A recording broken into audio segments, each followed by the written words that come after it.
Ladies and gentlemen, boys and girls, we proudly present our spectacular show of podcast magic and imagination full of Disney wonder, news, and pop culture. It's the Main Street Electrical Podcast with Jenn and David Dollar.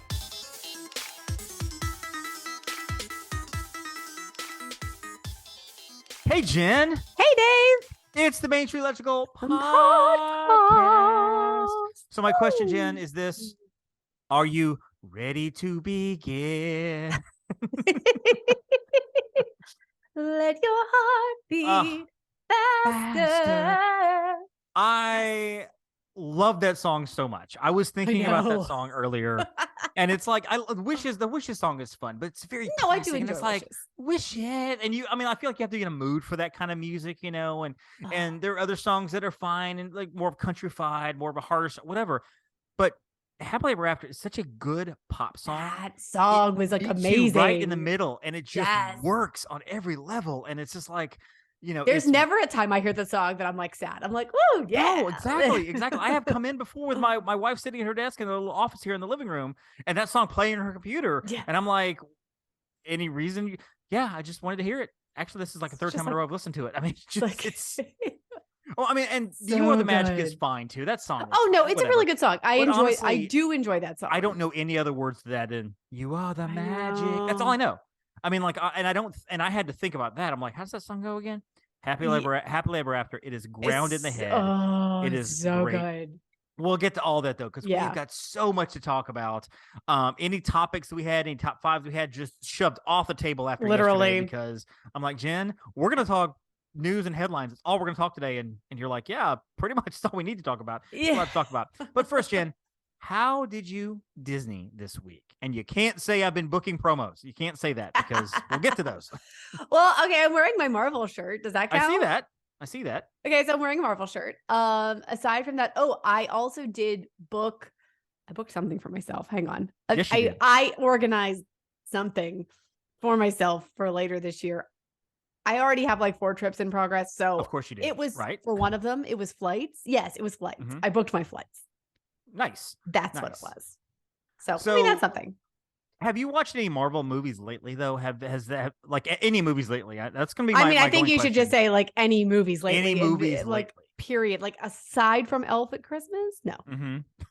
I mean, quite honestly, I have movies I would like to watch. Mm-hmm. Right now, about the most. If we have time to watch something right now, we're currently on Only Murders in the Building because it's only half-hour episodes, so we can commit 30 minutes. Nice. To like a 30-minute Netflix episode, which is like, okay. I've heard that's a good show. I haven't watched it yet, but I've heard it's a really fun show. It's good. So episode 5 is where it really picks up. Mm-hmm. The first 4 are still really good, but it's interesting. I'm like, okay, Steve Martin Short, Selena Gomez, interesting trio that I would not necessarily have with Selena Gomez in the mix. I'm like, that's just an interesting trio, but it really works and it's very good. I mean, there's some other guest appearances. I have no problem with Selena Gomez. I like some of her. Oh no, music. I do too. I think she's. I think she's look at her good. career, and I think she's a good person. I do think too. She's a typically good person. I would like to be. But I just don't associate her with the other two. But I was going to say, like, can you imagine being somebody like Selena Gomez and you get to work with Steve Martin and Martin Short? Like, literally. I mean, that would be like, what? Yeah. I mean, that would be like hey, Jen, we're going to get you to do a little project we have for you. You're going to be working with Celine Dion and maybe with some Gloria Estefan. Are you okay with kind of working with, and you'll be an equal part of this thing we're doing? Yes, we're good. Okay, and sure. She's actually involved in the production at some level because it's like, I don't remember which sort of producer, but like Steve Martin's credited as that in production, and so is Selena Gomez. And that's got to be like almost like a take you under my wing kind of thing too. Where Martin's I'm sure, because he's in his 70s, he's a legend, an icon. Oh, yeah. And like, hey, let me show you how this works. And I'm sure, if I were her, I would just take a notepad and writing notes. Like literally, but it's a good show. It'd be like me doing a project with Joe Rohde and quasi-producer Heather. And being an equal part of it. Like it's whoa. Yeah. Can't imagine we're doing this together. So for me, and I asked you about movies because this week for whatever reason, I've only watched 7 new to me movies this year. I mean, we're on the 11th of just January. I've only watched 7. Oh my gosh. I mean, I'm down. I like last year, my number total was like 162, I think. So that was down from the year before. And it's just, I'm just too busy. I'm too busy to watch movies. I understand. But I did take the time to watch both Captain America Winter Soldier and Captain America Civil War. Have you seen either one of those films? No. Okay. So here's my thought. Oh, wait, haven't you seen them both? Oh, yeah, I've seen them both, but they popped in my head, and I'm like, I want to see what. Now, First Avenger is fine. I like First Avenger, but it's not one that I rewatch all the time. I think Captain America trilogy is the best trilogy out of all the Marvel films. So you've told me. Winter Soldier is, in my opinion, possibly the best actual story and produced movie of all the Marvel, all the MCU films. Okay. It is such a good film. It's smart. It's got a lot of like intrigue to it. So it's not just like, hey, I'm a superhero and I'm gonna beat you up. There was a lot of action too, but I mean, there's an actual story, an in-depth story that goes to it. Civil War is the same thing because you're dealing with, betrayals and politics and things like that. Love both of those movies so much. Civil War, I think, is actually now my favorite MCU film. I love Civil War. I do. Again, we've teased it a couple of times. We've been talking about it, doing a Patreon. And one of the things I've mentioned to other people, and they're like, sign me up for that, is to get you to watch each Marvel movie. Well, maybe one every couple of weeks, even ones you've already seen. Just kind of watch them in order, and we would do a Patreon show, like a 30-minute conversation about that particular Marvel movie, and just go in order, seeing from the Hulk, the very beginning, through Iron Man's and through the Avengers, all the way up to the. By the time we get through this, we'll be well through Ant-Man, Quantumania, and then Guardians 3. So yeah, I think people would love to hear that because they love Jen's opinions, and Jen's opinions on Marvel would be fun. Yeah, I know. I need to get there. Maybe once things settle down, we'll get there. Don't watch any up. Well, then that's never going to happen. I mean, that's like, we finally buy a house, things will settle down. When I finally get out through Christmas, things will settle. When I get married and have kids, I didn't say I was waiting for that. There is no settling down. Any other adult can tell you that. So I'm not even going to play a news jingle here because we're going to dive right into this. Yeah, because let's just do this. We're tooling along here. I'm sitting there actually at piano practice. My kids in there are doing piano. I'm sitting in the parking lot and I'm surfing, doing posting. What I'm surfing, but like surfing the net, doing some posting and stuff like that. And then our agent Kyla posts up a picture, and she's like, "What is this?" And it's a picture of, looks like an arcade game with a bunch of scores and stuff on it. And it's Tron. Yeah. And this is Monday, and of course I go to Twitter, and Twitter is just blowing up. Everybody's like, "Oh my God, what does it mean?" Blah, blah. And there's like 10 numbers there, and it does. Our agency chat blew up as well. Oh yeah, Well, it all blew up. because it's a guessing game. Because you look at it, and it's like you're looking at an old style arcade game, and you have the high scores there, and every number meant something. And we figured out some of them meant like there's Kevin Flynn's birthday, which is Jeff Bridges' birthday. There's the highest score on Tron according to the movie ever, according to the game. Yeah. The day that Disneyland opened up. Yeah. World like, opened okay, up, we got the day this. that Tron opened up in Hong Kong. That kind of thing. So there's like 10 things. We figured, I think number 8 was the one that nobody could figure out. Nobody could figure out. I was going to say, do we still, we haven't figured that one out, have we? I've looked for it. And a lot of people are like, do we know what number 8 is yet? I don't think we do. So let us know out there if you know. But at the very bottom, it says, do you have a clue, or let's give you a clue. CLU, which is the name of a character in the movie Tron. So of course I picked up on that immediately. I'm like, oh my gosh, it's Tron. Oh, and I'm looking, whatever. And so we kind of deduced there was 2 dates that are like March 23rd and April the 4th. We were like, one of these days. Was it March 23rd or 21st? 24th. Well, it almost doesn't matter at this point. But yeah, that's true. That's true. And come to find out, okay, April the 4th. That is the opening date. As official Lightcycle grand opening. Power Run. The grand opening. People are losing their minds, which is so exciting right now. Which they've had the things running. Like when we were there at Christmas, we saw Lightcycle. I mean, not people on it, obviously, but just like test runs of the cars. Yes. Well, I mean, and it's one of those where, and help me with the timeline for this week because it's all run together. It was yesterday morning when we got the Happily Ever After news, correct? So we heard the Tron clues first on Monday. Well, not morning. I want to say it was like more like afternoon yesterday, but yes, it was yesterday. But we got that before we got the Disney, like the Walt Disney World, Josh Tomorrow email promos, things like that. We got the Happily Ever After news first, I think. I think so. I think Yesterday's a bit of a blur because there was so much that came out. So over the last, I would say 36 hours. And then, of course, that was the first thing. That was the first bomb. And honestly, I thought Disney was going to take it through the week. Like every day is going to be a different clue. Yeah. And at the end of the week on Friday, we get like, yes, April the 4th, it's opening. Of course, we're all excited. Tron Lightcycle Power Room, which we feel like has been built for the last 7 years. I mean, maybe. I know, right. Well, I mean, it was pre-COVID and COVID lasted 25 years. So. It lasted, the construction lasted longer than Chapek, which is crazy. By a good year legit it did. Legitimately, which is crazy. And to be fair, COVID slowed that down. Like, let's I mean, they could not get stuff. So, so the train was closed for 3 years before it reopened, over 3 years before it reopened in December. So that's running now. We were always, and on my page, I probably have 24 posts over the years of just like, hey, here's Tron from the People Mover. It's not much different from what it was 6 months ago, but here it is again. But here it is. We're loving the post because they're like, it's Tron. So people are just going crazy over it. They've announced that there will be Passover previews. We don't know the dates on that. Maybe that will be March the 21st. Who knows? We've heard now that I'm guessing there will be cast member previews probably starting sometime in March as well. I'm going the week before it opens, so I'm hoping there will be like soft openings. We don't know. Annual pass holder previews and DVC previews will also be a thing I've been reading. So yeah, but like literally, we will be leaving. Our last day at Magic Kingdom is the last day of the parks. We will be leaving like 3 days before it opens. So I'm just crossing my fingers. And you have to be there at the right time. It's not like they announce. Honestly, the last time we did soft openings, I think this was 2011 at Disneyland when Star Tours was reopening. I was on Twitter and somebody announced it. Soft openings on Twitter on Disneyland Star Tours go right now. Yeah. And so I shot across the park and I was like, hey, I'm here.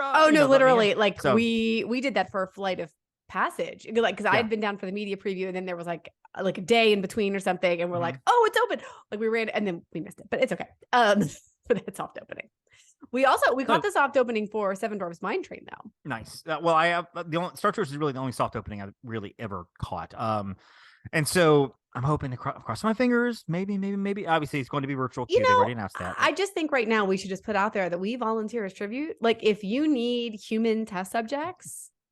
To just very true. And honestly, I think we should get media passes. Josh, I know you're listening, and quasi producer Heather and myself, we're friends with Jen, and you and Jen are BFFs. You guys have chatted, you guys have talked, first name basis. I mean, your first name basis. You and Josh are first name basis. He would pick you out of the crowd, and he would walk up to you in a crowd and say, "Hey, Jen." He would know you. I'm not saying that you guys would go have coffee. I'm not saying he would not give you his number and say, hey, I love your confidence in me though. But I do think that if he was in the park and you saw him and walked up to him, he would know you. He would say, hey, Jen, how you doing? And he would shake your hand. He would to everybody else. Maybe there's he's super polite. Like he's such a nice guy. But he would call you by name. I fully believe that because they know who we are. They know who you are, whatever. And that's not bragging. This is why Upon a Star is so amazing because of what we built. You built, I've been a part of that. Anyway, back to the thing. So Tron is opening up. We're hoping cast member previews. We're hoping annual pass previews. There's no dates on that. I've heard that there are going to be annual pass previews, which stands to reason there would be. We've heard. I mean, there typically are, but I mean. So, and I gave you this theory beforehand, but I'm going to throw this theory at you here. And beforehand, you probably will have the same answer as you do now. But this is my theory on passes, my annual passes. We're waiting for the Disney to sell them again. But my thought was annual pass previews are coming. Can you imagine if they opened them up right now? They would sell out. Disney would have to stop selling them. People would get so furious. I'd be on the phone for like 7 hours trying to get on there. I'd be mad if I couldn't get them, obviously. And people would flood the parks trying to get annual pass previews. My theory is they're going to wait until after Tron opens. We've got Guardians last year. We got Tron this year. I think they'll come back this year at some point in time. Annual passes.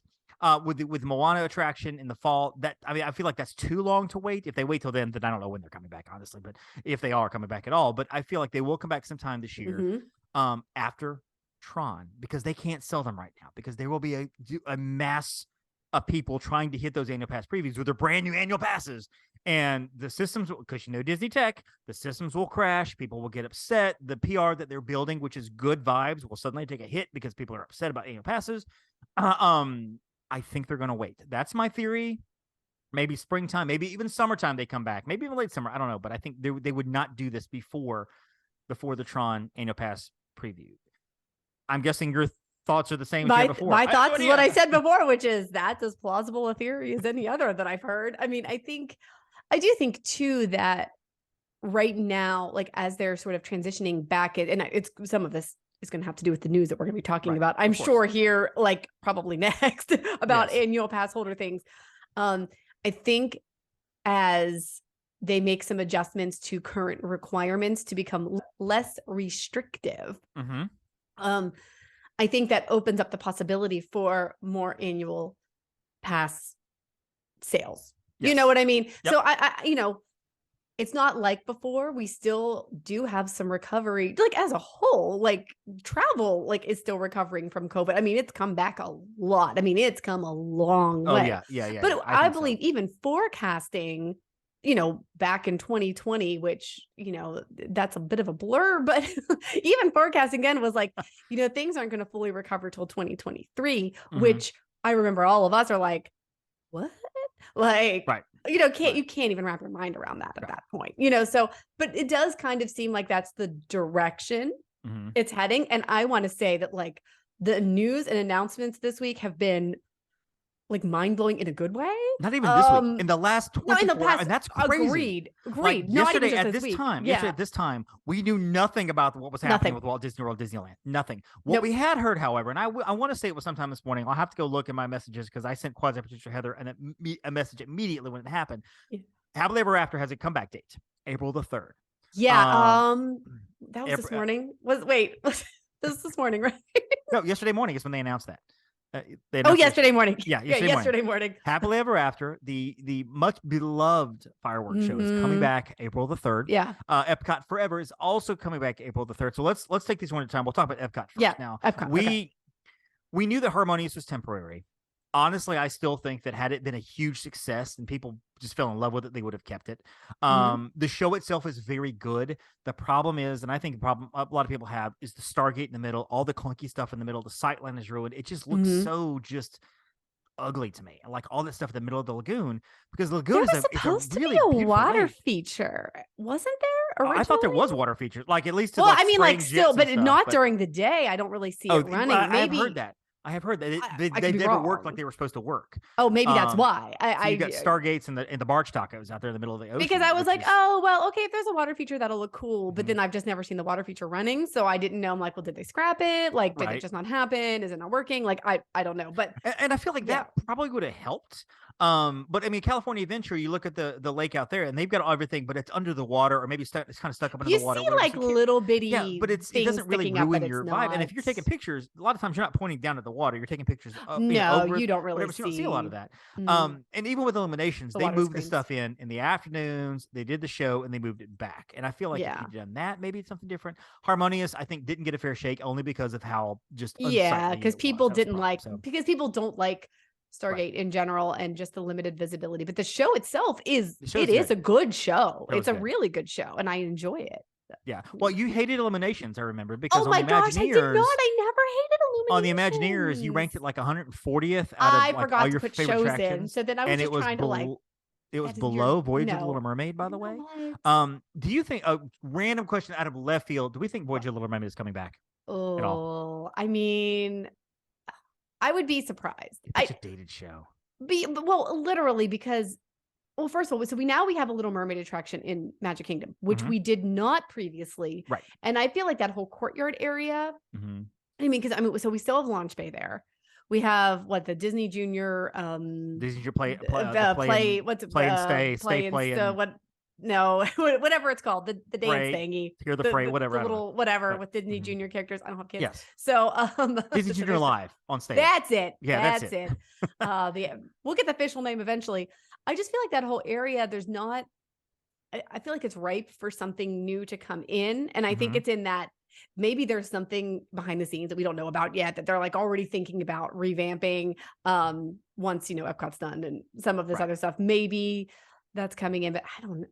I would say we're not going to see that for a while. Yeah. Personal opinion. And I think they're still leaving it up, the signage and stuff, because I think it's something they can bring back fairly quickly. Like they can probably put 2 weeks absolutely. To work, whatever. So let's leave it up in case we have to have it as the fallback. Let's do it, but I don't want to bring it back. Or it could be revamped. It's gone. Yeah, the show could be revamped, and I think it was more important. I don't want to say that sounds terrible, but like to get Nemo back, to get like that stuff at Animal Kingdom. Beauty and the Beast live on stage, some of the bigger shows. Whereas Voyage of the Little Mermaid, I mean, it has been there for a long 30 years. time. Yeah, I did a post on it the other day, like it's celebrating its 30-year anniversary or something like that. That's triggering. That's insane. triggering. I don't know how I feel well, about I mean, that. it opened up when you were like 3. So, okay. so I'll yeah, go with I feel like it's there. If they need it, they can bring it back within a month. Just throw some stuff with it, even do the same show, kind of update the lighting and maybe the whatever. It's very dated looking with the black lights and the laser lights or whatever, but they can throw it in if they have to. But I feel like they're not opening the theater space could be used for other things too. I mean, you could totally revamp that. If they've got something on the table, Blue Sky right now, something they want to do with it yet, but they're not there yet. They're not ready to make that decision yet to say it's coming. Let's keep the signs up, because as soon as you take them down, of course, everybody's gonna be like, "Oh my gosh, it's empty space." Oh my gosh, do you know how much speculation that would fuel? So but I feel they should open that up as a meet and greet. Like put Mariel in there. I know she's in Magic Kingdom.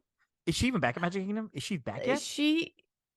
No, wait. Okay. No, I don't think that great. I have not seen that meet and greet back. So I don't believe it is. Have her or maybe not her. Maybe have Prince Eric. Have her over at Magic Kingdom. Her and Prince Eric there. Maybe that or just Prince Eric only. Maybe Prince Eric and Sebastian. Maybe do a fun meet and greet there or something. Or do just that could be fun. I think Disney should have just utilize the space. And this is just me. We'll get back to the headlines in a second. I really wish Disney had some sort of space, a character meet and greet designated space, where every couple of months they change the characters, have Robin Hood characters there for the first month, and then have Atlantis characters, and then have maybe where Launch Bay is, and have classic Star Wars characters or whatever. Or like the penguins from Mary Poppins, like you could do themed. Ooh, that'd be fun. Right, because you could be going down in July, and I'm like, oh, you're going over to Hollywood? Oh, absolutely, because they're having the Mary Poppins is there this month. I mean, not that you can't be Mary Poppins other places, but you don't typically get like Bert and the penguins. Bert and some others, whatever. Oh yeah, but I'm gonna wait till August because that's when the Aristocats gonna be there. Thomas O'Malley and Duchess, and they're all.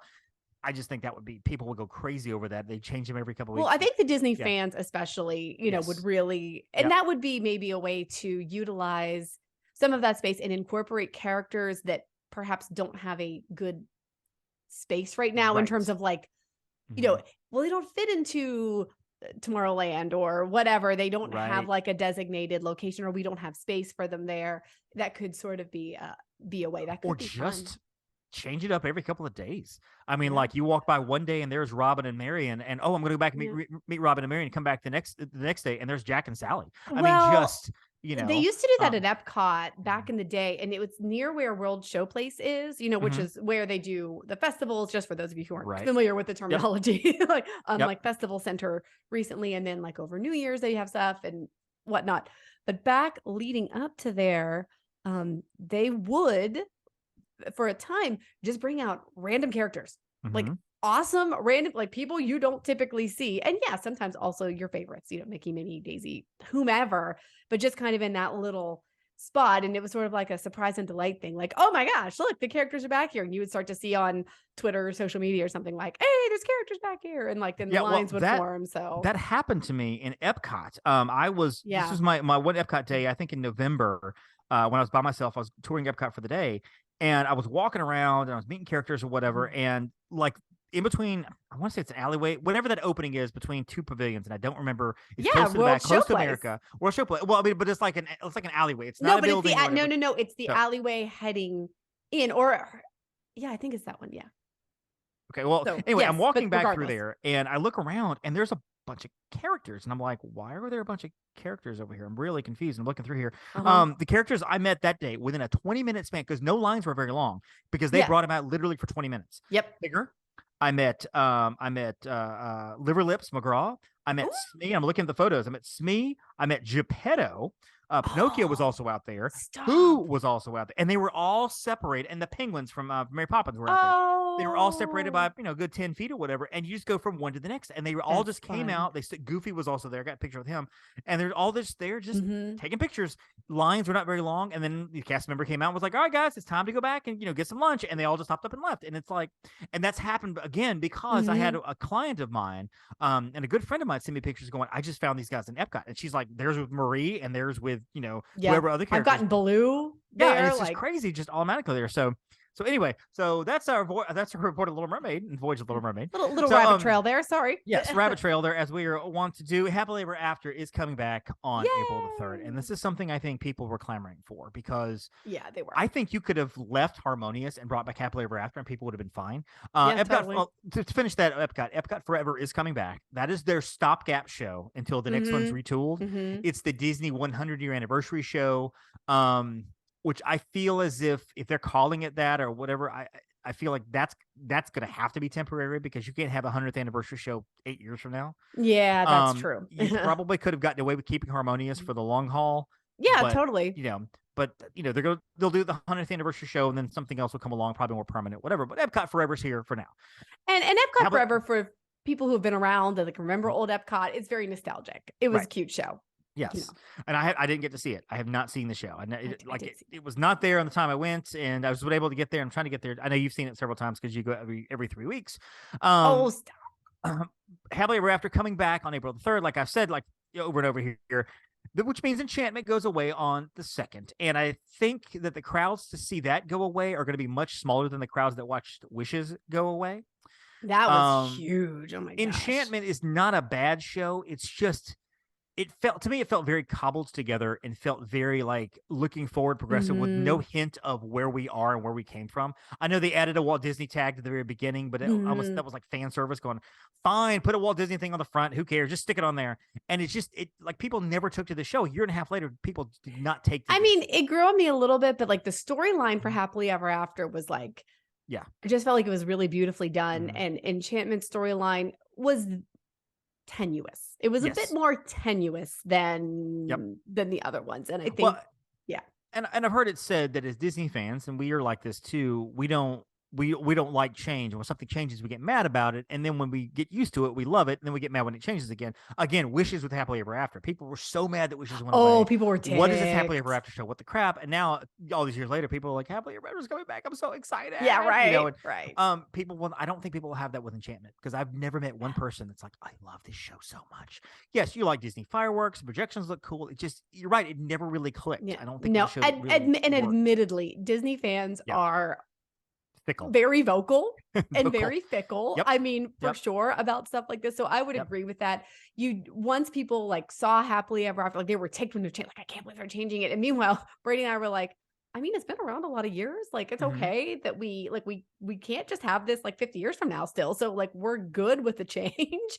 Right. And then when we saw it, we're like, oh, this is such a beautiful show. Okay, this was good. I love the song. Yay. And then honestly, even though I was like, man, I wasn't ready for this one to go away, but I was excited. Like, all right, hey, new show, new technology. This could be great. Yep. This could be great. Even though I loved Happily Ever After, I'm sad it had such a short run, but okay, I get it. And I just wanted to love Enchantment more than I did. So I am happy. It never fully clicked. Unlike, right. Well, and I know that we dig on Bob Chapek a lot, and I know that. And again, I want to emphasize the fact I don't know the man personally. I don't know anything about him personally. He might be. I'm sure he's a great father, and I'm sure he's a great husband, and he's a smart businessman. You can't be at Disney for decades and not succeed to the CEO point. I get that.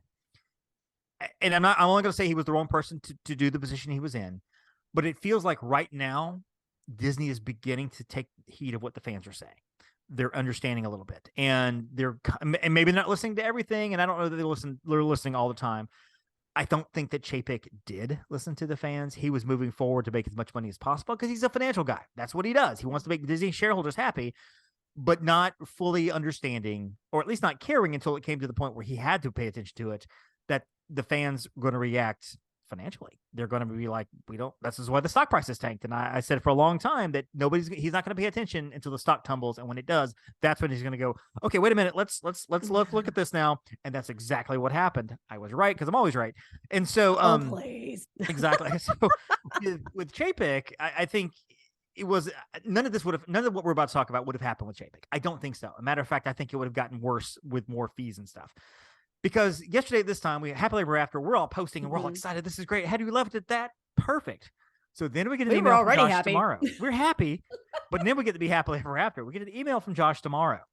So wait, first of all, where was I? I was like, I looked down at my, like the preview on my phone. I was like, what? Right. I said, like, Josh tomorrow wrote to the okay, because it was like, it's our travel agency. Yep. Like communication thread of like, what? Yep. And it's basically just talking about, I want to make sure that you understand the changes, and a lot of change over last year. It's very conciliatory, very like, hey, we've done a lot of things. It was a great deal. And I want to make sure you guys are happy. And I mean, it doesn't say exactly that, but it's kind of that tone of like, we're doing some things to understand, to help with the guest experience more. So then he drops on us, and we got this in other communications as well. Disney World pass holders, you're going to be able to visit the theme parks after 2 p.m. without needing a park reservation, except for Saturdays and Sundays at Magic Kingdom. There will be which makes sense. Which makes sense. So you're the pass holder here. I am. How does this affect you in terms of that 2 p.m. limit being gone now? Oh, I mean, as somebody who slips in and does not park open, does not park. I very rarely park or rope drop anymore. I'm not gonna lie, unless there was a specific reason. Like, okay, this is I think the last time I legit got up super early was, it might have been Toy Story opening. It's like 07? Oh, no, Toy Story Land. No, Toy Story Land. Okay, I thought you meant Mania. I was like, no. Yeah, Land is like 19 or 19, 20, something like that. 19. Only because like, okay, I wanted to be there, and I wanted to get like in line for Slinky Dog Dash, but not that I won't rope drop other times, but most of the time I just really don't. So yeah, I want to read the wording to make sure that I don't miss anything. So basically, if I'm not planning to go to the parks till after 2:00 anyway, I don't even need to bother making a reservation, which is great, because sometimes you'd be like, well, I can only get a reservation for this time. I know we can park hop, but then I first have to go to Epcot, which I mean, right. Don't twist my arm to go to Epcot. Like, it's fine. Use Animal Kingdom in this situation. Let's say you want to get Kingdom. Magic Kingdom is booked up. You want to go over there booked for Haunted up. Mansion. Okay, I have a last minute trip, but I just there's really a want to go. Dooney you want from Morimoto. I want to go see Lucy working at Haunted Mansion, or whatever. Yep. And well, first I got to go make sure I get to Animal Kingdom, and then I'm going to have to park hop over because walk I can't in and then walk right back out. Yep. Exactly. Yep. Like, I at least have to like tick the box. This is great because if I'm not, it's going to give Brady and I more flexibility, because so many times we are just relaxing in the morning. Right. And I don't have a problem making a park reservation if I know we want to be in for something, but a lot of times we are more evening people. We're going to like shut down the park. We're going to have dinner somewhere, or now we're going to go mid-morning sometimes. And then I know we're going to need a park reservation, and that's fine. But it really gives us a lot more flexibility. Brady first read it as, we don't need park reservations anymore. He's like, yes, no more park reservations. I'm like, well, no, some of that. Some of that. But maybe, but we're close. But now when you guys are hanging in the room, and Brady's like, you know what? It's 2:30. I'm hungry. I'd really like one of those foot-long corn dogs from Liberty Square. And you look on your phone, you're like, we can't get to Magic Kingdom. We can get. Let's go to Animal Kingdom. Walk in, walk out, and then head over to Magic Kingdom. That's another hour 15, whatever. Now you just walk on in. He's got a corn dog in his hand. You've got a Nutella waffle in your hand. The happy Navani. Yeah, just great. Exactly. Very happy that this works well. And honestly, it works well for a lot of annual pass holders too, I think, because the whole 5 limit. Well, at first it was 3. I think it was 3 at first, and now it's 5. Unless you have a resort stay, that can be a challenge. Yes. So especially if you have like big holidays or whatever. So anyway, very excited. Very excited for that. So that's cool. Change. So the next one, and this is where it kind of takes a turn, because now we're talking finances. Now we're talking financial. Yeah. And it's hard to imagine that Disney is a company that lets anything go by that either they're not making money on, or it's like, okay, we're going to lose money on this, but we're going to do it. The first one being, now when you purchase Genie Plus, which maybe it's a wash because more people will do Genie Plus, you get the digital downloads of attraction rides for free. So if you don't have PhotoPass, but you want that really fun shot of you're on Buzz Lightyear Space Ranger spin, and you're like, point the gun, or everybody's screaming on Guardians, whatever, that will automatically come to your phone with Genie Plus purchase, which is huge. That's because huge. A lot of times you don't want PhotoPass. You don't need to spend $170 because you're there for 2 days or whatever. I don't want to spend $22 on a 5x7 photo. They're going to give these photos. Now, this is not the magic shots in the front of the castle. No. This is not like I'm stopping at exactly. no, this is not, hey, Tree of Life, let's get a picture real quick, or with the characters. None of that. This is your attraction photos, but still, that's a big deal. But that's a value add. And that's the thing. And I think we've talked about this before whenever, prices were going up and, there was bad press about it, et cetera. We had said, it's not typical for any company. Okay, this is not targeted at Disney. Any company, if prices go up, it would be rare to see them drop again, like short of a promotion or something like that. But what we were saying is like the value add might come back. Like we could see adding back the value as consumers maybe, start complaining perhaps. But I think this is great. This is a great added value. It's something they do at Disneyland already. Of course, it's full photo pass at Disneyland. If you buy the Genie Plus out there, you get photo pass for the day. But I think this is a great compromise in Walt Disney World, getting the photos. So yes, you're going to get your rides. You're also going to get your photos. And then, who knows where else that can go. Maybe we'll start seeing the lower Genie Plus prices. I know it's flexible now. Maybe we'll hopefully see for the consumer the lower end of that flexible pricing. Yeah, and I think that's fantastic. Also, you're right. Disneyland guests are going to get complimentary digital downloads of shots, and this has nothing to do with Genie Plus. It's just they're going to get complimentary digital downloads on Genie, on their phones, whatever, as of rides and whatever, which I think is tremendous. Because again, you don't have to buy Genie Plus at Disneyland; you just get it. Also at Disneyland, park hopping dropped back to 11 a.m. instead of the 1 p.m. Yes, which is massive, huge. And I think that's huge. Because I think that's Disney looking to see what it's going to do and how it's going to be handled before they do that here. And I think that's coming, which makes sense. Which makes sense because Disneyland is a smaller microcosm. Yep. And so that totally makes sense to experiment with it out there and see how the 11 a.m. thing works. Absolutely. I would not be surprised. And we'd floated that before. Like, how about 11 a.m., 12 p.m. even? Like after lunch, that makes me extremely excited. I feel like this is going to be like the masks, where it was everybody had to do them, and then suddenly it was not an indoor. It was only an indoor location. Transportation, and then it was only on transportation, and then it was altogether dropped. And 1 o'clock at Disneyland, then 11 a.m., and maybe Disney World will go to 11 a.m. or noon, and then Disneyland will drop it all together. Disney World will drop it back a little bit, and they'll drop them all together. That's the goal. We're crossing our fingers. People are loving this idea of Disneyland. We're waiting for Disney World, which would be fantastic. Also, and this is one that threw me for a loop, and this is the one I think excites me more than anything else. Resort parking is free again. Complimentary parking is back. Now, this is something that went into place when Bob Iger was still in charge a couple of years ago. So, I can't put this on Chapek. Well, but I'm also going to say resort parking, that is basically everywhere in Orlando. Yes. That is not, and that is not even just an Orlando thing. That is that's standard travel thing. Okay. That's standard. Very, very standard. So they were actually just going to hotel standard then. And that's what I said at the time. I'm like, this is standard. Like this should not be shocking, Right. But this isn't something too where you can purchase Genie Plus, you get something for free. This is correct. You're going to do what you do automatically. And now you get this for free, which is huge.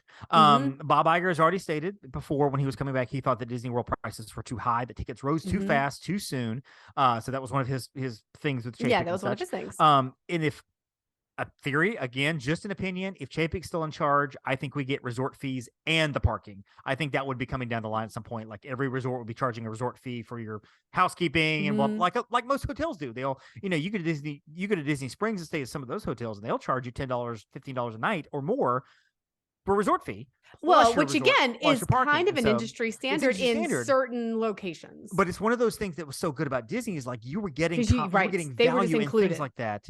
With your high price you're paying $220 for an all-star sports room, you're getting these things for free, whereas you weren't.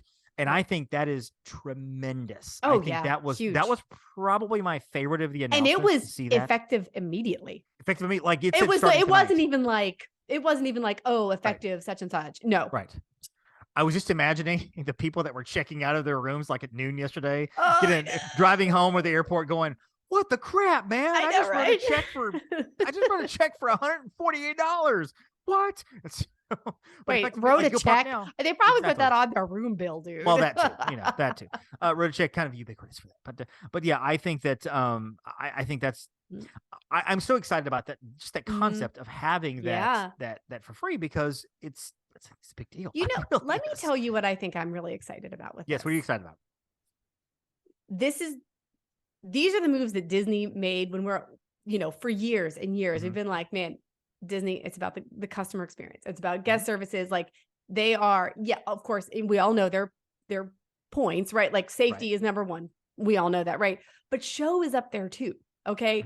And where it's good show and good, that balancing the magic. And yes, they're a business. They got to make a profit. I am not mad about that. Okay. They are a business. They are an employer. They employ I don't want to say millions, but thousands, right? Yeah. Like, well, Disney World is about 65,000 people on site. And then that's not even considering all of the other jobs that go into it. So literally we're talking thousands of employees. Like, so I'm not mad about them making profit, being able to like take care of their cast members, et cetera. Right. But like, this is bringing back that guest experience that we've all raved about before, that for a while maybe felt like it was not the same as it was, and trying to figure out like, okay, where's this coming from? I'm just excited to see this coming back like, whoa, oh, that was unexpected, literally. Yep. I'm thrilled. Well, 1,000-foot view, I mean, it's like we're all excited about getting free parking and some free pictures. Yeah. But that's where we were, I think, as Disney fans, is we were just so like, oh my gosh, we love it. We keep going, but we're spending so much money. Now we got to pay for this. Now we got to pay for that. Got to pay for this. And I'm really excited. Like, I think after yesterday, just a flood of announcements, one after the other, I'm like, this is awesome. And it's almost like I cannot wait to see what's coming. Because also, and we teased this last year, and this is kind of where we'll bring it down here. We teased this last week because we couldn't, at the time of recording, we could not say, because we didn't know exactly what point in time that was coming out. Yeah. Disney exec. Turns out we could have been okay. Yeah, we could have. But Disney exec happens to hear the show at 7:30, and the announcement didn't come until 8 officially. They were in trouble.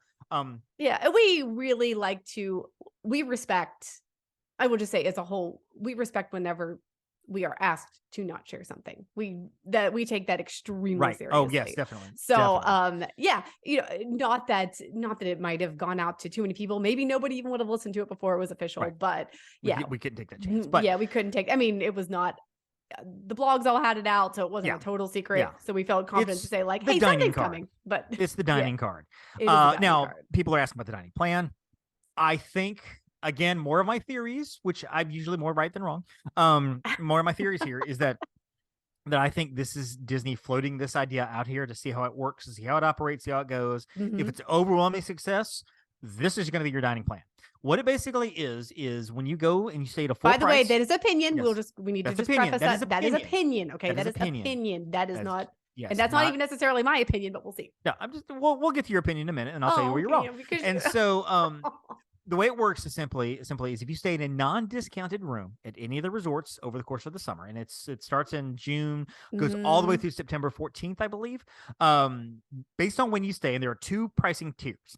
So based on when you stay, you get per night, per room, not per reservation, not per person, but per reservation, per room. You will get for a value, you'll get $35 for minimum. Moderate. I'm sorry. Minimum, because it changes based on your date. Sometimes the minimum for value is 50. So I was going to say, but hold on. Yeah. Okay. In the first phase, the first part of the day, you get $35. I think I want to say moderate 75, and value. I mean, deluxe is like 125. I think that sounds. Yes. I need to verify that. You're given that at check-in. And that's a card you get based on the night of based on how many you stay 5 nights, you get, value resort. You stay 10 nights at a value resort, you get $350 right per your room. If you have one reservation with 2 rooms because you have a large family, then you get 1 card. If you have a large family and you have 2 reservations or 3 reservation numbers with each of their own deposits, you would get that many cards. But it's per reservation number. Per reservation not per person. Exactly. So there are other parts of the summer, and they're kind of all mixed in a little bit together here and there. There's like June, the early part, and there's like a week in July, then the rest of July and August and into September it's 50, 100, and 150, I think. 150 is the top. I know for sure. And I know 50 is the bottom. It's the middle number that I'm not remembering. And all the things we're saying, like up to $750, and that's actually not even right. If you stay 10 nights at a deluxe, you're getting $150 a night. That's $1,050. They did come out and say, and we know this because Disney came out and said, if your value is more than $1,000, they will put it on multiple cards. I believe the number that was figured out was like 2,100, because you can't stay longer than 14 nights. I think at any reservation. I think that's the length of a reservation, I believe. Maybe campgrounds is different. Campgrounds is different. But I want to say 14 nights is the longest reservation you can make. For a package. Maybe for a package. I would say it's different if it's room only. But this has to be a package. But this has to be a package. Minimum 4 nights. Minimum 4 nights. Ticket. It doesn't have to be park hopper. But now, the official wording does say 5 nights. Or, yes, does say 5 nights. But oftentimes, if you look at the fine print, like then it's like, okay, well, you really can do 4 nights, but it's going to be easier to find it for a 5-night stay. Because if you're only staying 4 nights, you're like, I can't get the promo. Yes, you can, because you call your travel agent when you told you. And I can only get $750. No, you can get a lot more based on how long you stay. When it said up to $750, it was based on that 5-night 5 ticket, but based on the wording that was in that paragraph. And this is kind of dissemination. You have to kind of read what Disney says, making sure. And honestly, it was one of those things where we're like, well, we have to just kind of see. Like it might go over that, but we need to see what the what the confirmations are coming back on. So at this time, I will preface this. This is our understanding of the promotion. You're getting at least $750 if you book the maximum, blah, blah. I don't want to say at least $750. If you are a deluxe guest staying for the 5 nights, right? Okay, guess what? If you're in the right window, you're going to get $750 out of that. That's great. Yeah, that's the dining promo, and the dining card I think it's a great idea because it's your dining locations, and you don't have to worry about like signature restaurants is 2 credits and this credit and that credit. I've got a bunch of dining credits left over, which everybody had snacks left over, so everybody's running. Like our family would go get fudge and candied apples and popcorn, and we come home with a whole bunch of stuff to use up our dining credits. This is the card, you use it until it's gone. Anything left over on the cards carries over until the end of September. Everything expires at the end of September. So all cards don't be like, hey, I've got a balance on this, I'm going to come back and use it later. Nope, that's not how it's going to work. Exactly. So you can carry a card with you until the end of September, and then it's all gone. I think this is my opinion only. I think this is a test run. Is the dining plan coming back? I have no idea. I don't know. Nobody knows. Nobody knows. They had said in 2021 question mark that they would be that they are going. We know everybody wants a dining plan. We're gonna bring it back. I don't know that anybody realized how long it would take to be able to get some form of it back. So I do think that when I'm going to say when some sort of a dining plan comes back, it's going to look different. I'm going to agree with you. It's going to look different at some level, maybe something with more flexibility, but this dining card thing does have a lot of flexibility because it's, if you want to use it for a character meal, great. You want to use it for a hot dog? Okay. Well, and let's keep in mind the best dining plan they offered before everything shut down was the one where you got like 3 credits per day you could use for 2 sit down meals and whatever, or a signature meal, whatever, 3 per day. That was like $95 per adult per day. And so you got 4 people, 2 adults, a teenager of 14 and a kid going, which theirs was like 50 or something like that. You're paying like almost $500 per family for your family per day for dining. For the dining plan. Yeah. So the value was kind of up and down, and we can discuss the merits of the dining plan and have a much longer conversation on that. Right. It was great for some people. It was great for our family for a long time. Yeah. We use the crap out of the dining plan. For other families, not so much. I love the flexibility of this dining card because you just use it how you want to use it. You want snacks, if you want more money, coffees, you stay longer. And also one of the benefits again of having a travel agent is that we're going to look at your costs, and we're going to be like, you know what, this is the price you're paying for this trip, full price or whatever, and you get your dining card of this. However, because there are now room promos for your rooms and stuff, if you do a room promo, it's this cost. You don't get the dining card. So does that $450, is that going to make a difference to you? You can decide what you want to do. And that's, and we can tell you the pros and cons of each. Exactly. The pros and cons of each. Exactly. And that's why we're upon startravel.com. So anything else we missed, Jen? Anything? I think we covered everything. I think we covered all of the big news. Oh my God, just so much that came out. There was just so much news, but in such a good way, just such a good way. I'm excited. I'm excited because that 100 years celebration is going to be starting soon. And like, I feel like we're walking into 2023 with a lot of good vibes. With good vibes. I think so too. I think so too. I mentioned last week, and Heather got on to me about this. She was like, "See, you said you were underwhelmed." I never said I was underwhelmed. I said I was underwhelmed at D23. I was just whelmed about some certain things. I am not now. I am very happy and very excited about what's coming. And honestly, the best way to know what's going on is to follow us on our social media stuff, because what'll probably happen is we're going to end the recording, and in about an hour from now, Josh is going to come back on and be like, "Guess what, guys? Might not We're be opening Josh. up a villains park next Bob, you can September." feel free to call me and give me a heads up if you want to do that, Exactly. Bob. You can feel Exactly. you just anytime. Just give us a little call here. Yeah, I think he thought they were recording yesterday, which is why they announced everything yesterday. Also, And they're thank like, you. Thank you yeah, for announcing it thank you. yesterday. Thank you. That I was like that. useful. I like that. So we can... so yes, Happily Ever After coming back, Epcot Forever coming back, Enchantment and Harmonious going away, Tron opening the next day. That's a couple of days. I mean, that's huge. Holy crap. Go on Tron and then go find your spot for the parade at 1 o'clock and just sit there. Right. Or like parade, but the fireworks. We know that there's a dining car this summer. See us for details. We're happy to share those details with you. Yeah. Room promo this summer, starting the spring, going through the summer. Again, we'll talk more about that. Free parking now at all the Disney resorts for resort guests. Oh, I have one more. Oh, one more. What's up? Oh my gosh, I can't believe, because I was chatting with Agent Emily last night, and she was asking, because there are 2 great promotions out for Adventures by Disney right now. Like great promotions. Like yes. River cruise. Let me see if I can get which, if you've been looking at doing a river cruise at all, like you have kiddos, like a lot of times river cruises might skew a little bit older, but not with an Adventures by Disney. It's really great. First of all, there's a reduced deposit on all 2024 river cruises. So that's kind of like the reduced deposit on the Disney Cruise Line. There's a reduced deposit of 50% on river cruise, which is huge, not as much money out of your pocket. And then additionally, there is a river cruise offer, and I can't find it right now because I'm scrolling too quickly. So it's like a saving. Oh, the book early and save on select 2024 cruises, and based on what we are reading, it is combinable. It actually says in terms and conditions, combinable with the reduced deposit offer. So not only can you book early and save up to $750 per person, $750 per person, not per reservation, not per room. No, it says no, it's up to. Okay. It's up to 7. Okay. Like it's not, doesn't mean like, oh, it's $750 if you're, I'm sure it depends on season and cost, and etc. But up to $750. Then you can also do the reduced deposit.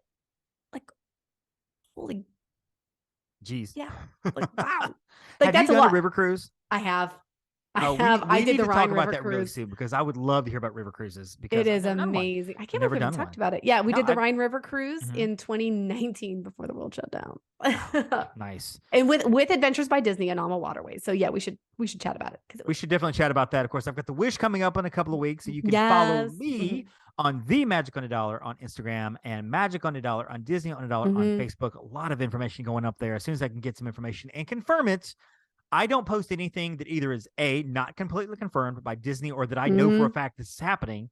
And I'm very careful with the wording, or B, I will start it out that says rumor to make sure you understand this is speculation. We are guessing. This is a theory. Do not take this as face value.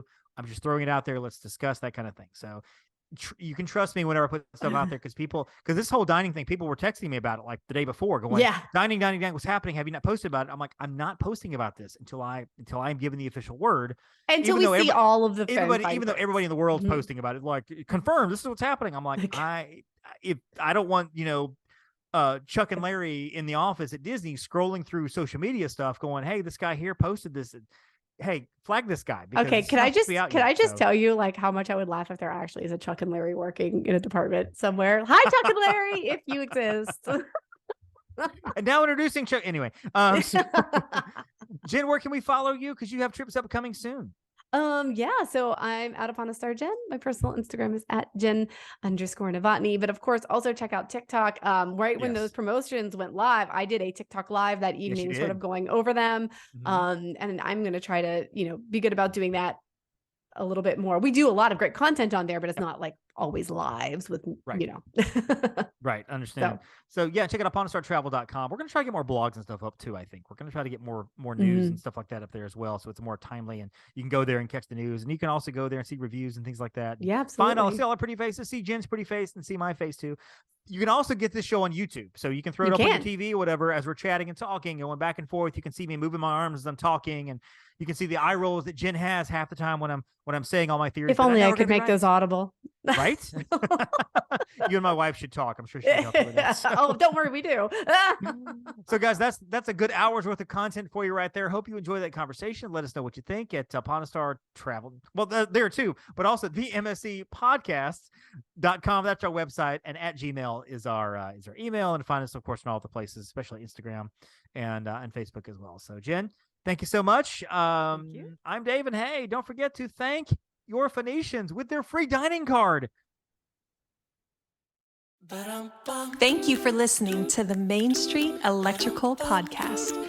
You can find us on Instagram, Twitter, and Facebook at the MSE Podcast, or visit our website at themsepodcast.com. Be sure to subscribe, and may all your wishes come true.